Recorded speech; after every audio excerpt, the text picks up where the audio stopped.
오늘은 계시록 바로에게 39번째 요한계시록의 결론이라는 제목으로 말씀을 전하도록 하겠습니다. 이 계시록 바로에게 39번째가 이제 마지막 계시록 강해의 말씀이 되겠습니다. 우리는 지난주에 장차 하나님으로부터 내려오는 새 예루살렘을 보았습니다. 계시록의 예언은 오늘 우리가 살펴보는 계시록 22장 5절로 끝이 나게 되며 6절부터는 영원 세계가 아니라 다시 현 세대의 그리스도인들에게 주시는 결론적인 말씀이 되겠습니다. 계시록 22장 6절부터 21절에는 지금까지 진술된 중요한 사건들에 대한 간략한 개괄과 마지막 인사가 기록되어 있습니다. 이 결론 부분은 대부분 증언으로 이루어져 있는데 우리는 그 증언의 내용을 다음과 같이 요약해 볼 수 있습니다.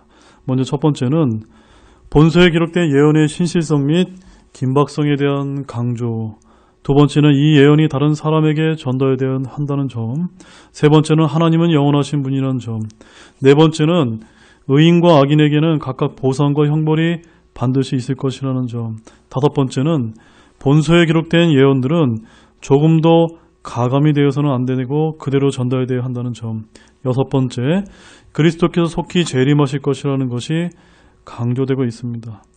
이것은 사도 요한 당시에 가혹한 핍박 가운데 있었던 초기 기독교 공동체에게 큰 소망을 주었을 것입니다. 한편 계시록의 시작인 1장과 동일한 내용이 많이 이제 반복되고 있음을 우리가 이제 볼 수가 있습니다. 요한계시록 21장과 계시록 1장을 한번 서로 대조해 보겠습니다.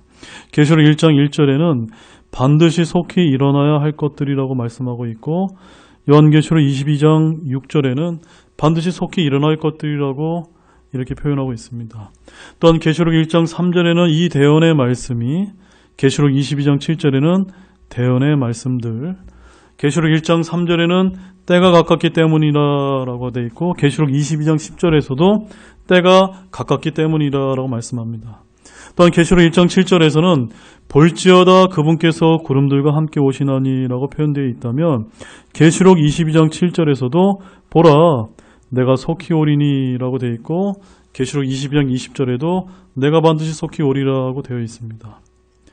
그리고 계시록 1장 7절에는 모든 눈이 그분을 보겠고 라고 되어 있고 계시록 22장 4절에는 그분의 얼굴을 볼 것이요 되어 있습니다. 그리고 계시록 1장 7절에 참으로 그러하리로다 아멘이라고 되어 있고 계시록 22장 20절에 과연 그와 같이 오시옵소서라고 되어 있습니다. 그리고 계시록 1장 8절과 1장 11절에 나는 알파와 오메가요 라고 되어 있는데 계시록 22장 13절에서도 나는 알파와 오메가요 라고 이렇게 말씀하고 있습니다. 계시록 1장 17절에서는 요한이 발 앞에 쓰러져 죽은 자같이 되니라고 말하고 있고 계시록 22장 8절에서도 천사의 발 앞에 경배하려고 엎드렸더니라고 되어 있습니다. 계시록 1장 17절은 예수님께서 요한에게 직접 말씀하시는 장면인데 계시록 22장 16절에서도 예수님께서 요한에게 직접 말씀하시는 장면이 이렇게 해서 많은 부분이 계속해서 부분적으로 반복되고 있습니다. 이렇게 처음과 끝이 원을 이루고 있습니다.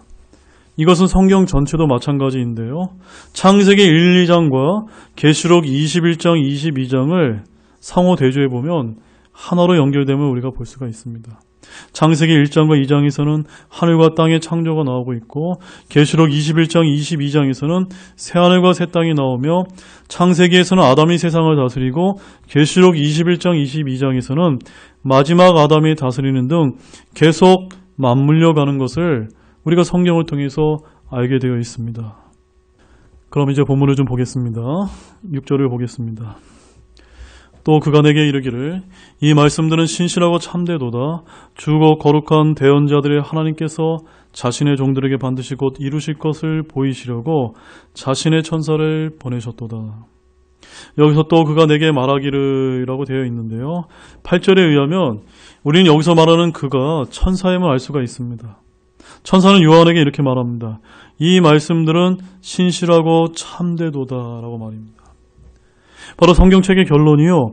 계시록의 끝부분인 계시록 22장 6절에 왜 이 말씀을 하시는 것일까요?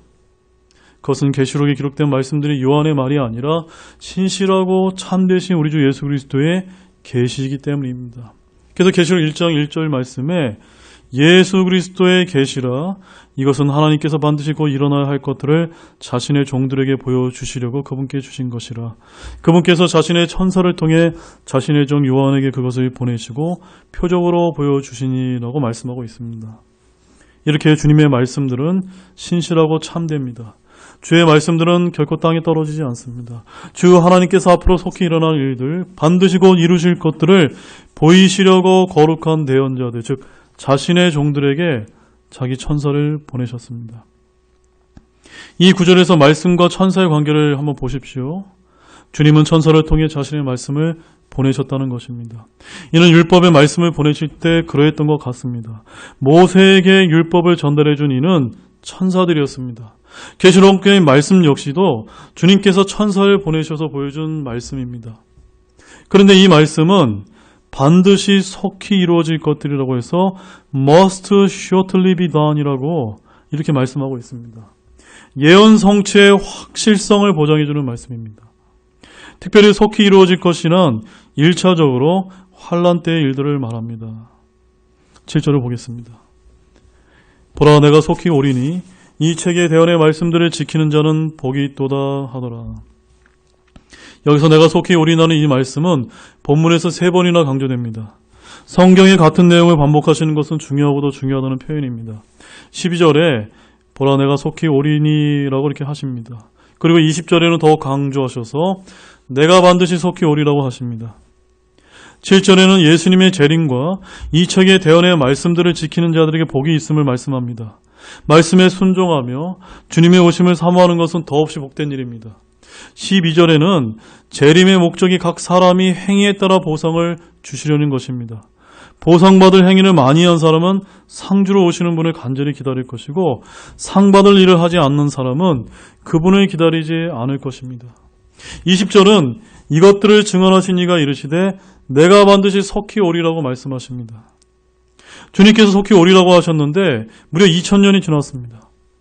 주님께서 더디 오신다고 생각하는 이들은 성경 말씀을 농담으로 여길지도 모릅니다. 하늘의 왕국이 가까이 왔다고 선포했지만 가까이란 말씀은 무려 2000년이 지나고 7년 환란기가 끝난 후에야 비로소 오게 됩니다. 이런 이유로 성경은 말하기를 베드로후서 3장 8절과 9절에 이렇게 이야기합니다. 그러나 사랑하는 자들아, 주께는 하루가 1000년 같고 1000년이 하루 같다는 이 한 가지 사실에 대하여 무지한 자가 되지 말라. 주께서는 자신의 약속에 대해 어떤 사람들이 더디다고 생각하는 것 같이 더디지 아니하시며 오직 우리를 향하여 오래 참으사 아무도 멸망하지 아니하고 모두 회개에 이르기를 원하시느니라. 그렇게 말씀하고 합니다. 주님께서는 속히 오리라는 말씀은 22장에서 3번이나 반복되는데 우리가 받을 수 있는 교훈은 말씀을 지키라, 보상을 기대하라, 그리스도의 증언을 지키라 등입니다. 오늘날 그리스도인들은 이 책의 대언의 말씀을 지키는 대신 오히려 저버렸습니다. 그래서 신학교에서 가르치는 핵심 내용은 성경의 무호성과 완전성이 아니라 본문 비평이라는 것을 통해서 성경의 불확실성과 오류를 가르치고 있습니다. 이 책의 대언의 말씀들을 지키는 대신에 그들은 더하고 빼고 바꾸려고 해버렸습니다. 주의 말씀들을 지키는 자들이 오늘날 거의 찾아볼 수가 없다는 것입니다. 참으로 안타까운 것이 아닐 수 없습니다. 8절을 보겠습니다. 나 요한이 이것들을 보고 들었노라. 내가 듣고 본 뒤에 이것들을 내게 보여준 천사의 발 앞에 경배하려고 엎드리매. 사도 요한은 자신이 보고 들은 것을 증언했고 책에 기록했습니다. 그런데 요한은 자신이 듣고 본 뒤에 느닷없이 이것들을 보여준 천사의 발 앞에 경배하려고 엎드렸습니다. 성경에 의하면 천사 경배는 금지되어 있습니다. 이것은 골로새서 2장 18절에 있으니까 한번 찾아보십시오. 성경에서 경배한다는 의미는 엎드려 절하는 것입니다. 사람들은 뭔가를 경배하려는 본성이 있습니다. 어떤 이들은 우상들을 경배하고 천체나 사람들이 만든 형상을 경배하곤 합니다. 또한 어떤 이들은 천사를 숭배합니다. 그리고 어떤 이들은 죽은 사람들을 경배합니다. 7년 환란기 때 이 땅의 사람들은 용과 짐승을 경배하게 될 것입니다. 그러나 저와 여러분은요, 하나님과 우리의 구원자 예수 그리스도를 경배해야 합니다. 요한은 천사에게 경배하지 말라는 것을 분명히 알고 있었을 것입니다. 우선 골로새서 2장 18절 말씀을 보면 거기에 이렇게 말씀하고 있습니다. 아무도 꾸며낸 겸손과 천사 숭배로 너희를 속여 너희의 보상을 빼앗지 못하게 하라 라고 되어 있습니다. 이미 주님과 함께 3년 반이라는 시간을 같이 한 이 제자 요한이 이러한 사실을 알지 못했을 리가 없을 것입니다. 그리고 계시록 19장 10절에서도 동일한 일로 천사에게 책망을 들었습니다. 계시록 19장 10절 말씀에 이렇게 되어 있습니다. 내가 그의 발 앞에 엎드려 그에게 경배하려 하매 그가 내게 말하기를 나는 내 동료종이요 예수님의 증언을 가진 내 형제들 중에 속한 자니 너는 주의하여 그리하지 말고 하나님께 경배하라. 예수님의 증언은 대언의 영이냐 하더라.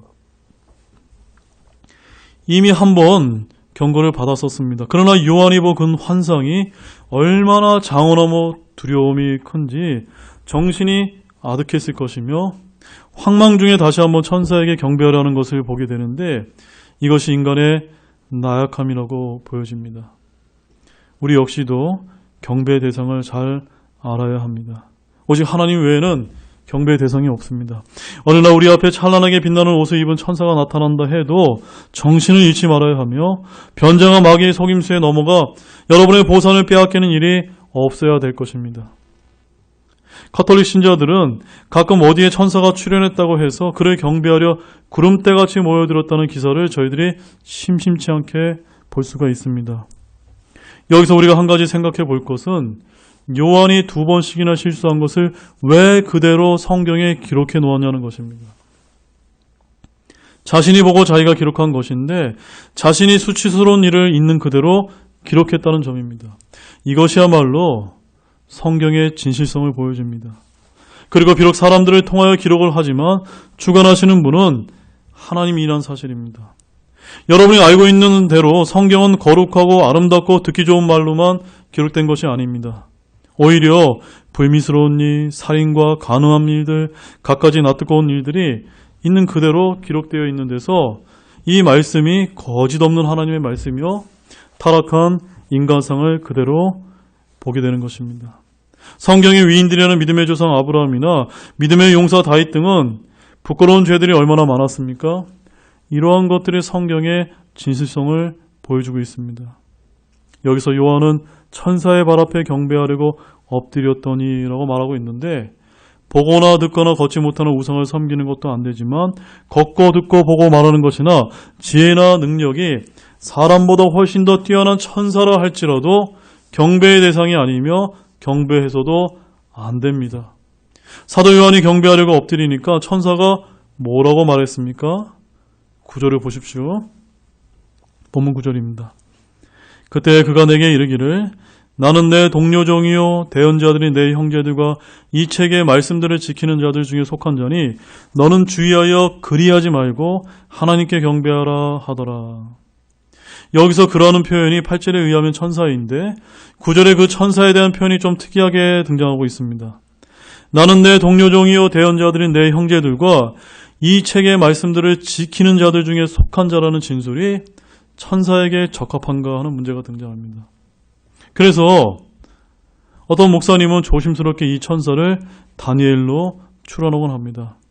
다니엘도 동료종이요 대언자에 속한 자였기 때문입니다. 그러나 가능성이 뿐 결코 증명되지는 않습니다. 아무튼 그 천사는 요한에게 너는 주의하여 그리하지 말고 하나님께 경배하라고 합니다. 경배의 대상은 한 분 하나님이십니다. 우리의 경배를 받을 수 있는 유일한 분은 하나님뿐이십니다. 10절을 보겠습니다.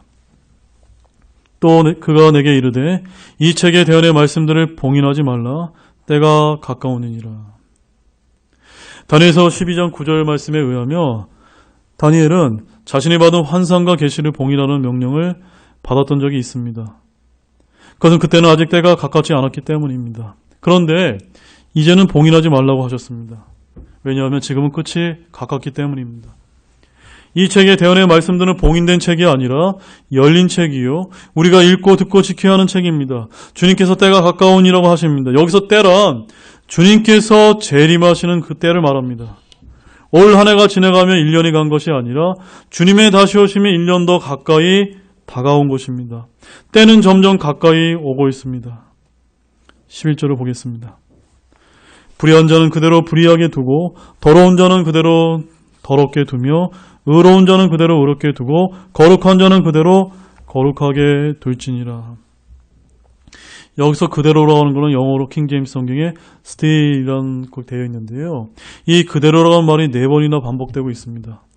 주님은 요한에게 사람들의 있는 그대로 두라고 하십니다. 이것은 오늘날 교회가 받은 명령이라고 보기가 참 어렵습니다. 우리는 말씀을 전해야 하고 혼들을 구원해야 합니다. 주의 말씀으로 깨끗하고 의롭고 거룩하게 해야 합니다. 그런데 지금 본문은요, 불의한 자는 그대로 불의하게 두고 더러운 자는 그대로 더럽게 두라고 하십니다. 예언의 말씀이 열려 있지만 모든 사람들이 이 말씀에 순종하는 것이 아닙니다. 순종하지 않으면 불의한 자는 불의한 대로 그대로 있게 되고 더러운 자는 더러운 대로 그대로 있게 된다는 것입니다. 영어로 보면 Let him be unjust still이라고 되어 있습니다. 바로 불의한 자는 그대로 불의하게라고 말씀하고 있는데 여기서 let이라고 하는 이것은요, 그냥 그대로 있도록 허락하라는 것입니다. 그들이 회심하고 정결함을 입지 않느나 그들은 그대로 불의하게 있게 되고 더러운 채로 있게 됩니다. 주님이 오시면 이 땅에서 불의한 자는 불의한 대로 고정되어 버립니다. 더러운 자는 더러운 채로 고정되어 버립니다. 이 땅에서 불의한 자, 더러운 자에게도 의롭고 거룩하게 될 기회가 열려 있습니다. 그러나 주님이 오시면 그들이 어떤 사람이었는지 주님 오실 때 자신의 모습이 그대로 드러나게 될 것이며 바뀌지 않습니다. 12절을 보겠습니다. 보라, 내가 속히 오리니 내가 줄 보상이 내게 있어 각 사람에게 그의 행위에 따라 주리라. 여기서 보라는 말씀은 계시록에서만 26번이나 반복되는 말씀입니다. 그중 6번은 주님의 오심과 관련해서 사용하고 있고요. 12절에 보라, 내가 속히 오리니, 즉 주님은 속히 곧 올 것이라고 말씀하십니다. 이처럼 주님의 오심은 멀지 않습니다. 그리고 내게 줄 보상이 내게 있어라고 하는 이 말씀처럼 성도들에게 주님의 다시 오심은 우리 그리스도인들에게 보상의 때이고 불신자들에게는 심판의 때임을 알려줍니다. 구원은 은혜의 선물이지만 보상은 행위에 따른 삭시입니다. 오늘날 성도들이 주님이 주시는 보상이 별로 관심이 없어 보입니다. 이는 보상이 무엇인지 잘 모르기 때문입니다. 고린도전서 3장 8절을 보게 되면 이제 심는 자와 물 주는 자는 하나이며 저마다 자기의 수고에 따라 자기의 보상을 받으리라고 말씀합니다. 즉 보상은 자기의 수고에 따라 받는 것입니다. 일한 대로 받는 것이 보상입니다. 구원은 주님께서 우리를 위해 행하신 일에 따라 받는 것이고 보상은 저와 여러분이 주를 위해 한 일에 대한 것에 따라 받는 그런 차이점을 갖습니다. 그래서 고린도전서 3장 14절과 15절 말씀을 보게 되면 거기 이렇게 기록되어 있습니다.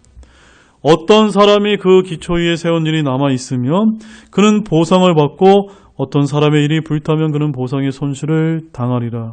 그러나 그 자신은 구원을 받되 불에 의해 받는 것 같이 받으리라. 우리가 한 일이 불에 타면 보상을 받지 못합니다. 육신의 행위는 불에 타버릴 것입니다. 죽은 행위는 모두 불에 타 없어져 버릴 것입니다. 사람들 앞에 보이기 위해 한 행위는 장차 그리스도의 심판석에서 주님으로부터 아무런 보상을 받을 수 없게 될 것입니다. 그래서 고린도전서 9장 17절 말씀에도 이렇게 말씀합니다. 내가 자원하여 이 일을 하면 보상을 얻으려니와 내 뜻에 반하여 한다 할지라도 복음의 분배 사역을 내가 맡았노라 라고 말합니다. 여기서 보상을 얻는 요건 중 하나가 자원해서 일을 하는 것입니다. 사도 바울은 자신이 하는 일에 대해 보상이 있다는 사실을 아주 잘 알고 있었습니다.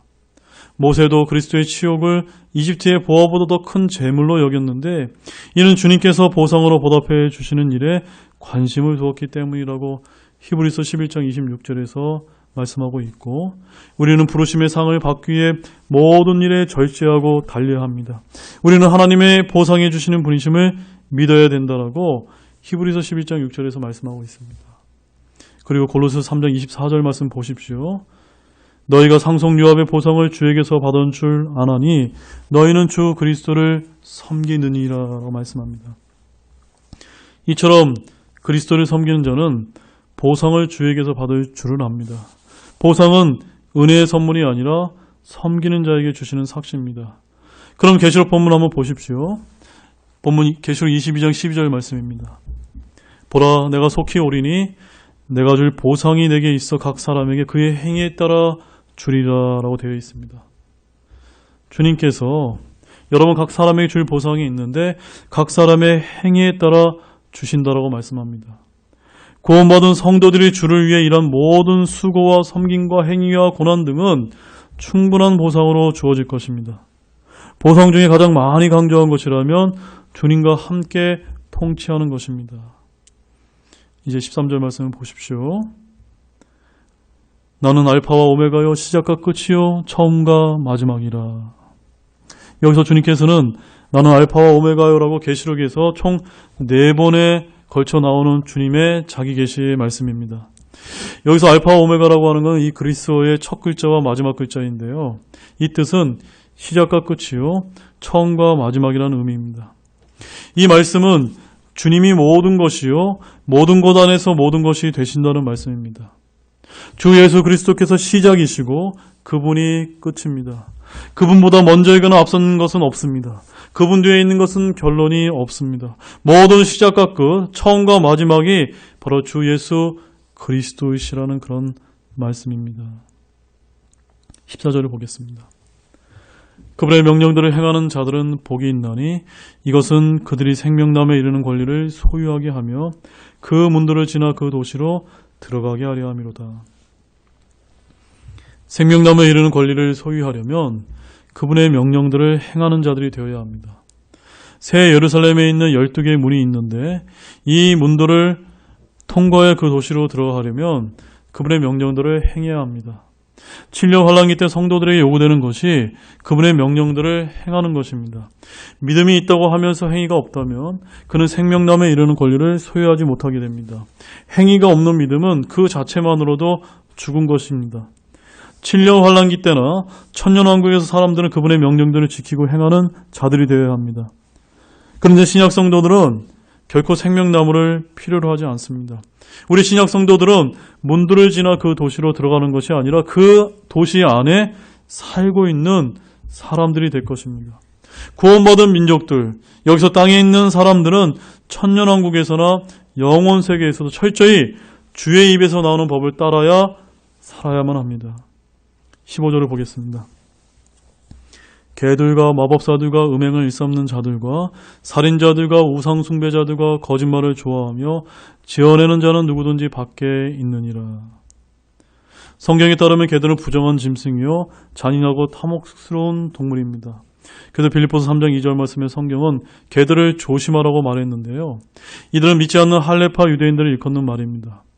성경에는 많은 짐승들이 나오는데 그 중에 개들은 믿지 않는 남자들, 돼지는 믿지 않는 여자들을 말합니다. 이것은 베드로후서 2장 22절과 잠언 26장 11절을 참조해 보십시오.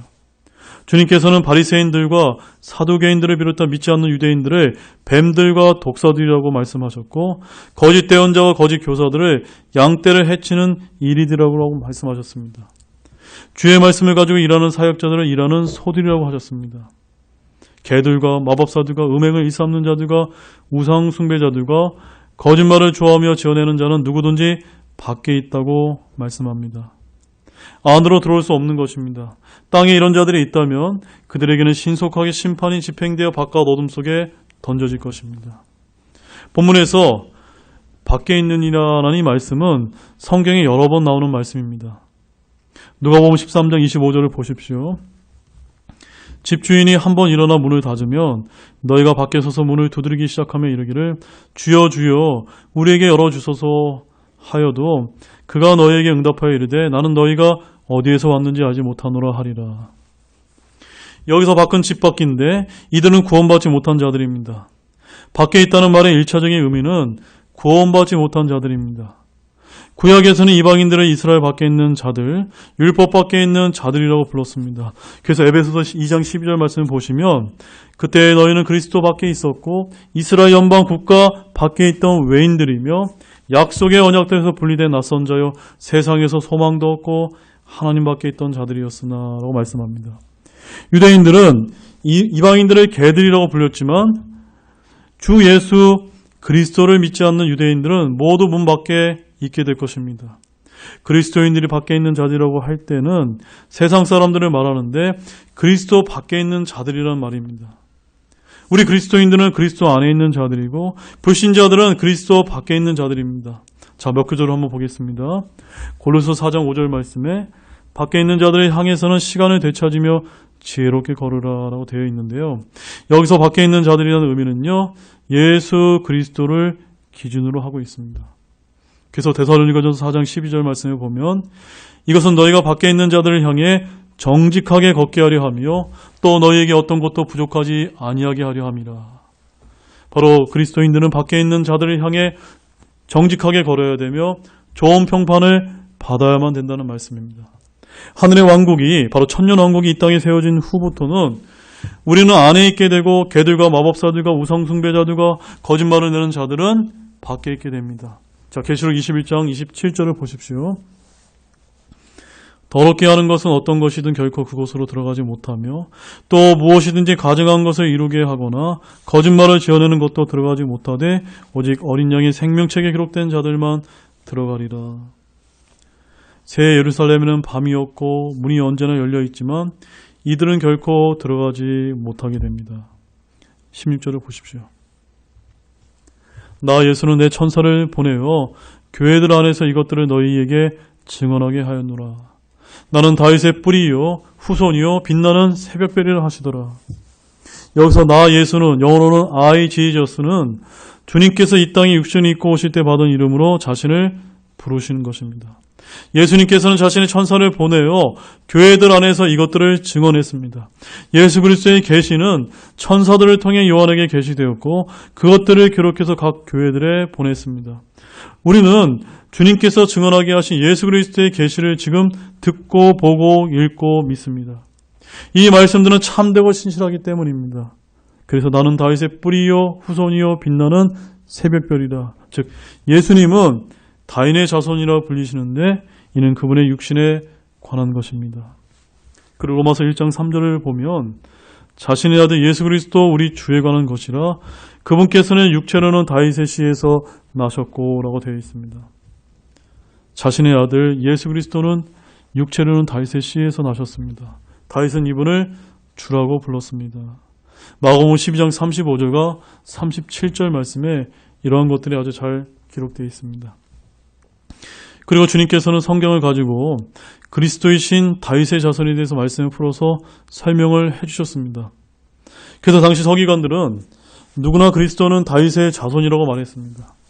유대인들에게 이 진리는 상식이었습니다. 다윗은 자신의 씨에서 나신 한 사람을 주라 불렀는데 이는 그분이 자신의 뿌리이기 때문입니다.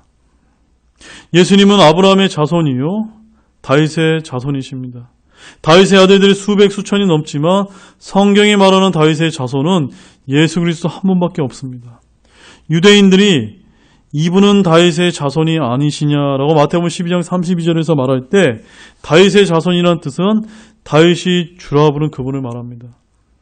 주님께 나와 간구한 무리들이 다윗의 자손이요 긍휼을 베푸소서라고 했는데 다윗의 자손이라는 뜻은 다윗의 씨에서 난 메시아를 일컫는 칭호입니다. 주님은 다윗의 도시에서 나셨고 다윗의 자손이라 불리며 다윗의 장막을 이렇게 세우고 다윗의 왕자에 앉으시며 다윗이 열쇠를 가지셨고 다윗의 뿌리이십니다. 그래서 계시록 5장 5절 말씀을 보시면 장로들 중에 한 사람이 내게 이르되 울지 말라. 보라 유다 지파의 사자 곧 다윗의 뿌리가 이기셨으므로 그 책을 펴며 그것의 7봉인을 떼시리라 하더라 라고 되어 있습니다. 그 다음 나는 빛나는 새벽별이라 라고 되어 있는데요. 여기서 새벽별이라고 하면 흔히 금성, 새별을 뜻하는 것입니다. 이 별을 계명성 또는 효성이라고 부르는데 새벽에 가장 잘 보이는 별이기 때문입니다. 예수님께서는 자신을 새벽별이라고 하신 것은 그 때를 알려주시기 위해서였습니다. 우리는 날이 새어 새별이 너희 마음속에 떠오를 때까지 너희가 어두운 곳에 비치는 빛을 대하듯이 말씀에 주의를 기울여야 된다고 베드로후서 1장 19절에서 말씀합니다. 바로 이 시점이 교회의 휴고 시점을 가리킵니다. 그리고 7년 환란기란 깊은 어둠의 날이 옵니다. 그리고 의의 해가 떠오릅니다. 천년왕국이 시작됩니다. 말라기 4장 2절 말씀을 보게 되면 그러나 내 이름을 두려워하는 너희에게는 의의 해가 자기 날개들 안에 병 고치는 능력을 가지고 떠오르니 너희가 나아가서 외양간의 송아지들 같이 자라리라 라고 말씀합니다. 새벽별은 주님의 공중재림, 의의 해는 주님의 지상재림을 가리킵니다. 샛별과 해가 뜨는 사이가 7년 환란기입니다. 주의 재림이 공중재림과 지상재림으로 두 가지가 있고 교회의 부활과 휴거, 환란기 성도의 휴가 부활에 대해 알지 못하거나 부정하는 이들이 매우 많습니다. 특히 환란 통과론자들, 환란의 휴거를 주장하는 이들의 대부분은 새벽별과 의의 해의 차이를 정확하게 구분할 줄 모릅니다.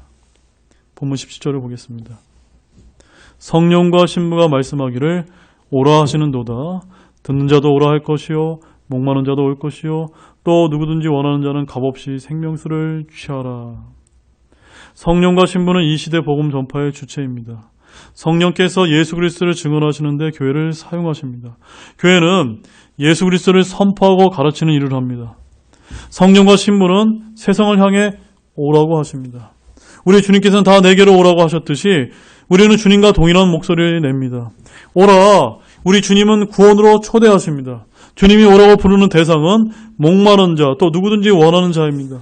이 말씀은 구원 예정이니 창세전 선택이니 하는 교리가 거짓임을 우리에게 알려주고 있습니다. 주님은 또 누구든지 원하는 자는 이라고 하십니다. 누구든지 원하기만 하면 그는 구원을 얻습니다. 문제는 사람들이 원하지 않는다는 것입니다. 그래서 누가복음 13장 34절을 보십시오. 오 예루살렘아 예루살렘아 대언자들을 죽이고 내게 보낸 자들을 돌로 치는 자여 암탉이 자기 새끼들을 자기 날개 아래 모은 것 같이 내가 얼마나 자주 내 자녀들을 함께 모으려 하였더냐. 그러나 너희가 원치 아니하였도다. 주님께서는 구원을 위해 모든 일을 행하셨습니다. 사람들이 구원받지 못하는 이유는 그들이 예정이나 선택을 받지 못해서가 아닙니다. 그들이 은총을 입지 못해서도 아닙니다. 그러나 너희가 원치 아니하였도다 말씀대로 죄인들은 주의 말씀과 주님을 원치 않습니다. 요한복음 5장 40절 말씀에 그러나 너희는 생명을 얻기 위해 내게 오기를 원치 아니하는도다. 이 말씀처럼 이런 주의 말씀을 외면하고 계속해서 구원의 예정이니 선택을 외치는 이들은 정말로 회개해야 합니다. 그리고 본문 17절 말씀에서 또 누구든지 원하는 자는 값없이 생명수를 취하라 라고 말씀하고 있는데요. 여기서 우리는 값없이라는 말씀을 볼 수가 있습니다. 이처럼 은혜는 값없이 거저 공짜로 주어지는 것입니다. 이 말씀은 성경의 첫 번째 책인 창세기에서 맨 처음 사람에게 하신 말씀입니다. 창세기 2장 16절 말씀에 보게 되면 주 하나님께서 남자에게 명령하여 이르시되 동산의 모든 나무에서 나는 것은 내가 마음대로 먹어도 되나 해서 여기서 이 마음대로가 바로 freely 오늘 본문 17절에서 값없이 하고 똑같은 말씀입니다. 주님은 아담에게 동산의 모든 나무에서 나는 것을 마음대로 먹어도 된다고 하셨습니다. 여기서 마음대로라는 말씀이 값없이입니다. 그리고 성경의 마지막 책인 요한계시록에서도 모든 사람에게 동일한 말씀을 하고 계십니다. 주님은 누구든지 원하는 자는 마음대로 값없이 생명수를 취하라고 하십니다. 성경은 하나님께서 사람에게 값없이 주신 것으로 시작해서 값없이 취하라는 말씀으로 끝이 나는 책입니다. 성경 전체가 하나님의 은혜를 다루고 있습니다. 본문 18절 19절을 보겠습니다.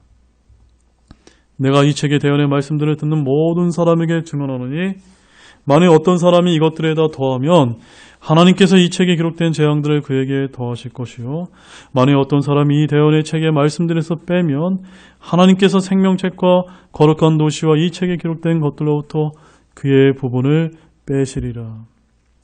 성경의 마지막 경고가 18절과 19절 말씀입니다.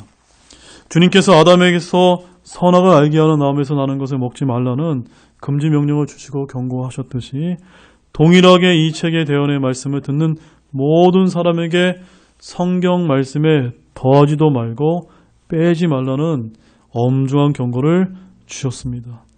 하나님의 말씀에 더하지 말고 빼지 말라는 것은 모든 사람들에게 주어진 금지 명령입니다. 신명기 4장 2절에서도 너희는 내가 너희에게 명령하는 말에 더하거나 거기에서 빼지 말라. 내가 너희에게 명령하는 주 너희 하나님의 명령들을 지키라 라고 말씀합니다. 하나님은 사람이 주의 말씀에 더하거나 빼는 일을 금지하셨습니다. 신명기 12장 32절에 내가 너희에게 명령하는 것은 무엇이든지 그것을 지켜 행하고 너는 거기에 더하거나 그것에서 빼지 말지니라. 이처럼 성경 병개와 성경의 부패는 주님께서 엄히 금하신 명령입니다. 주님의 말씀에서 오류를 고친다느니 더 완전한 성경을 만들겠다고 소위 신학자들이란 사람들이 오늘날 넘쳐나는 시대입니다. 여러분들은 시중에 수백여 견의 번역본을 볼 수가 있는데 말씀을 더하고 빼고 바꾸는 일을 한 사람들의 작품이라는 것을 아셔야만 됩니다. 잠언 30장 6절 말씀을 보십시오. 너는 그분의 말씀들에 더하지 말라. 그분께서 너를 책망하실 터인즉 내가 거짓말쟁이로 드러날까 염려하노라. 구약성경 39권에 탈무드, 외경, 위경 등을 더해서 하나님이라고 말씀이라고 하면 그 사람은 거짓말쟁이가 되는 겁니다. 신약성경 27권 외에 이런저런 경전을 가지고 있다고 하면 그는 역시도 거짓말쟁이가 되는 것입니다. 그래서 몰몬교는 몰몬경이 있고 안식교는 엘렌 화이트가 받았다는 계시를 적은 그런 책이 있습니다. 또한 이단 종파들의 특징은 하나같이 성경에 자신들만의 경전이 있다라고 이렇게 말하곤 합니다. 근데 성경은 뭐라고 얘기합니까? 너는 그분의 말씀들에 더하지 말라라고 하십니다. 한 단어, 한 글자도 결코 더해서는 안 됩니다. 주의 말씀은 기록된 대로 읽고 기록된 대로 믿어야 합니다. 설교나 성경 강해도 마찬가지입니다. 하나님의 말씀을 설명해주고 기록된 그대로 보여주는 것이 전부이지 알레고리를 한다거나 성경풀이를 한다고 문자 그대로 있는 그대로 전하지 않는 사람들의 해석이나 견해는 전혀 필요하지 않습니다. 예레미야 26장 2절 말씀 보십시오. 주가 이같이 말하노라. 주의 집들에 서서 주의 집에서 경배하려고 오는 유다의 모든 도시들에게 내게 명령하여 그들에게 말하라고 한 모든 말을 말하되 한마디도 감하지 말라. 주님은 자신의 말을 한마디도 감하지 말라, 즉 빼지 말라고 하셨습니다. 우리는 주의 말씀을 있는 그대로 전하는 사역자들이 되어야만 합니다. 말씀을 더하면 그에게는 이 책에 기록된 재앙을 그에게 더하실 것입니다. 말씀을 빼버리면 생명책과 거룩한 도시와 이 책에 기록된 것들로부터 그의 몫을 빼버리신다고 저주하셨습니다. 킹제임스 성경과 여러분의 NIV를 비교해보면 수만 곳이 틀리게 된다는 것을 발견하게 됩니다. 얼마나 많은 단어가 빠지고 더해졌는지 헤아리기가 어려울 정도로 참으로 많습니다. 그럼에도 불구하고 이런 성경들을 채택하는 교회들이 점점 늘어나고 있습니다. 특히 여기서도 킹제임스 성경만 생명책이라고 되어 있고 개역 성경이나 NIV 등은 모두 생명나무로 병개가 되어 있다는 것을 여러분 보셔야만 됩니다. 주님은 말씀들을 빼면 생명책에서 그의 부분을 빼시겠다고 경고하셨지 생명나무에서 빼시는 것이 결코 아니라는 점입니다. 20절을 보겠습니다. 이것들을 증언하시는 분께서 이르시되 내가 반드시 속히 오리라 하시는도다. 아멘. 주 예수님이여 과연 그와 같이 오시옵소서. 주님께서 다시 한번 말씀하시기를 내가 반드시 속히 오리라고 하셨고 요한은 아멘. 주 예수님이여 과연 그와 같이 오시옵소서라고 대답했습니다. 성도들에게 있는 가장 큰 소망은 주님께서 속히 오시는 것입니다. 주님이 오시면 우리에게 주어진 모든 약속이 다 성취가 됩니다. 주 안에서 잠든 자들은 다 일어나고 육신의 몸은 영광스럽게 변화됩니다. 땅에서 저 하늘로 들림을 받습니다. 셋째 하늘의 낙원에 올라가 주님과 함께 거하게 됩니다. 이것은 이 땅에서 육신 안에 사는 것보다 훨씬 더 좋은 것입니다. 그래서 고린도후서 5장 8절 사도 바울은 이렇게 얘기합니다. 내가 말하노니 우리가 확신에 차서 원하는 바를 차라리 몸을 떠나 주와 함께 있는 그것이라. 여기서 몸을 떠나라는 말은 육체의 죽음을 말하는 것입니다. 신자들이 확신에 차서 원하는 것은 몸을 떠나 주와 함께 있는 그것입니다. 우리가 죽으면 천주교회가 말하는 것처럼 연옥에 가는 것이 아닙니다. 안식교나 여호와 증인들이 말하는 것처럼 혼의 수면에 빠지는 것이 아닙니다. 주와 함께 있게 되는 것입니다. 그래서 빌립보서 1장 21절로 23절에 사도 바울이 이렇게 고백합니다. 내게는 사는 것이 그리스도시요 죽는 것이 이득이니라. 그러나 내가 육체 안에 산다면 이것이 내 수고의 열매니라. 그럼에도 내가 무엇을 택할지 알지 못하노니 떠나서 그리스도와 함께 있기를 바라며 내가 둘 사이에 끼어 있느니라. 그것이 훨씬 더 좋으나. 성경은 성도들의 죽음이 그리스도와 함께 있는 것이라고 말씀합니다. 그리고 바울은 그것이 훨씬 더 좋다고 말합니다. 주님이 속히 오시면 우리는 죽지 않고 들림을 받아 공중에서 주를 만나게 될 것입니다. 데살로니가전서 4장 17절 말씀 보십시오. 그때 살아서 남아있는 우리가 그들과 함께 구름들 속으로 채워 올라가 공중에서 주를 만나리라. 그리하여 우리가 항상 주와 함께 있으리라. 우리는 주님의 다시 오심을 사모하지 않을 수가 없습니다. 주님이 다시 오시지 않는다면 우리에게는 아무런 일도 일어나지 않습니다. 본문 20절에 내가 반드시 속히 오리라. 즉 주님은 요한에게 내가 반드시 속히 오겠다고 약속하셨습니다. 계시록 22장 7절, 12절, 20절에 연속해서 3번이나 동일한 말씀이 반복되고 있습니다. 이제 마지막 21절을 보겠습니다. 우리 주 예수 그리스도의 은혜가 너희 모두와 함께 있기를 원하노라. 아멘. 구약 성경의 마지막이 저주란 단어로 끝이 나는데 신약 성경의 마지막은 주 예수 그리스도의 은혜란 말씀으로 끝이 나게 됩니다. 우리가 구원받은 것도 은혜요. 지금 건강함으로 주님께 경배하는 것 역시도 주님의 은혜입니다. 이 계시록을 통해서 장차 일어날 일들을 알게 된 것 역시도 은혜가 아닐 수가 없습니다.